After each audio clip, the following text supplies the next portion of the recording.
અમદાવાદમાં ઠેર ઠેર વરસાદી પાણી ભરાયા હોય તે પ્રકારની તસવીરો આખા શહેરમાંથી સામે આવી રહી છે, જેમાં નિકોલ ગામના રોડ વિસ્તારમાં પણ વરસાદી પાણી ભરાયા હોય તે પ્રકારે તસવીર સામે આવી છે।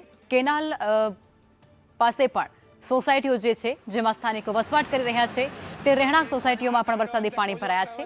સ્વામિનારાયણ સોસાયટી તેનો ઉત્તમ ઉદાહરણ છે અને ત્યાં પણ અત્યારે વરસાદી પાણી ભરાયા છે। રહીશો છે તે ત્રાહિમામ પોકારી ગયા છે અને તેમનું કહેવું કંઈક એવું છે કે સામાન્ય વરસાદ પણ જ્યારે વરસે છે ત્યારે આ સોસાયટીની અંદર પાણી ભરાઈ જાય છે।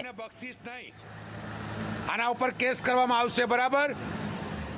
તમે જોવો છો આ નિકોલ રોડની સ્થિતિ, આમાં કઈ રીતે અમે ચાલી શકીએ મારા ભાઈ? આમાં પાણી તો જુઓ, આ વાહનો પબ્લિક હેરાન થાય છે। તહેવાર છે આજે,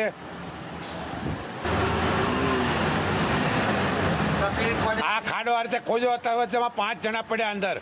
જોવા ખાડો, તમારા બોર્ડ કોઈ લેવા આવ્યું નથી, બરાબર? આમાં કાંઈ પણ થાય અધિકારીની જવાબદારી રહેશે।